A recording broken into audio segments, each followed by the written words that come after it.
Sylvia Garcia va nous parler du festival Paris en toutes lettres, avec notamment cette lecture consacrée au photographe Robert Doisneau. Robert s'est envolé pour la Californie, peu ravi d'apprendre qu'il devait d'abord aller photographier les milliardaires de Palm Springs et Jerry Lewis à Hollywood. C'est ma dernière journée à Palm Springs.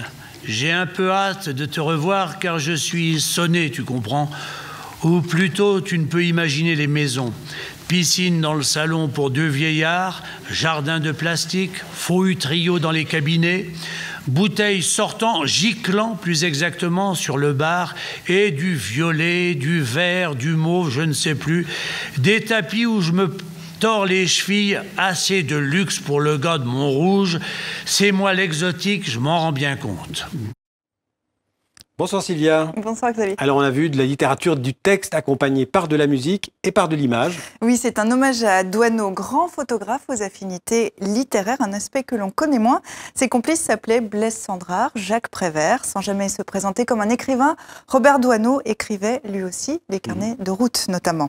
Alors sur scène, le spectacle, on vient de le voir, prend la forme d'une lecture à 2 voix. François Morel et Éric Caravaca avec Bastien Lallemand à la guitare.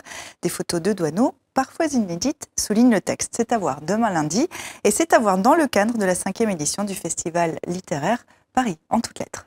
C'est un festival d'hybridation à partir de la littérature, la faire rencontrer la musique, l'image, des dispositifs, des performances. Voilà, donc c'est une façon de parler de façon vivante de la littérature. Cette rencontre du texte et de la musique fait entendre différemment la musique et fait entendre différemment le texte. Un exemple, c'est Eric Reinhardt qui va lire avec le groupe Feu Chatterton. Donc c'est intéressant de voir comment ces 2 univers vont à des moments fusionner, d'autres moments être en miroir. Et pour le public, je crois que c'est intéressant aussi parce que c'est une façon de faire entendre la littérature de façon très ouverte et peut-être en conjuguant les 2 publics, celui de la musique et celui de la littérature. Alors Xavier, ça dure jusqu'à dimanche prochain autour de la Maison de la Poésie à Paris, dans une quinzaine de lieux. Et je vous recommande la soirée de demain. Écoutez ces noms: Rodolphe Burger, Mahmoud Darwish, Alain Bachung et Le Cantique des Cantiques, Alléchant. Je ne vous en dis pas plus, c'est à découvrir. Alors on va partir en Suisse, à Lausanne, pour un spectacle qui fait sensation, paraît-il, au théâtre Vidi. Oui, à Vidi, à Lausanne, Martin Zimmermann présente Hallo. Hallo, ça veut dire à la fois bonjour, ou est-ce que vous m'entendez, ou est-ce qu'il y a quelqu'un.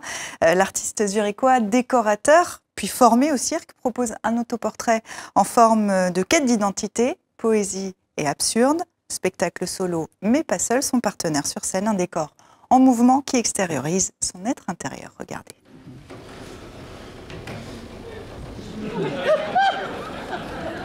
Je voulais surtout montrer l'absurdité d'être dans un cadre et c'est maintenir un cadre, et après, plus tard, le cadre est peut-être plus là, où il y aura un autre cadre, et ça parle aussi de la vie. Ouais.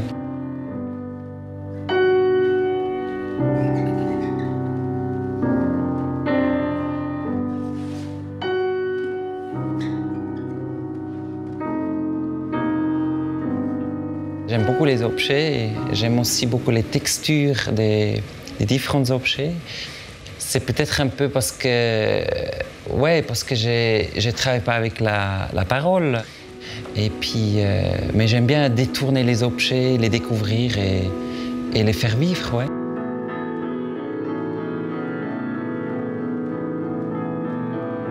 Je montre un personnage, donc moi-même, et des différentes facettes d'un être humain. Donc, comme nous tous, on a des facettes à l'intérieur qui sont beaucoup plus bouillonnantes que ce qu'on montre à la surface.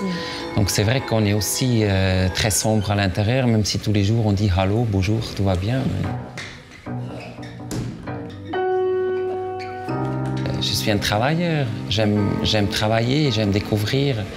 J'aime surtout quand je ne comprends pas les choses. Ça me plaît plus que si je les comprends.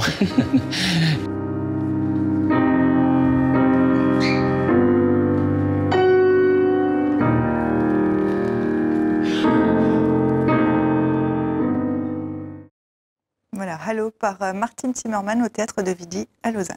Merci Sylvia, à bientôt.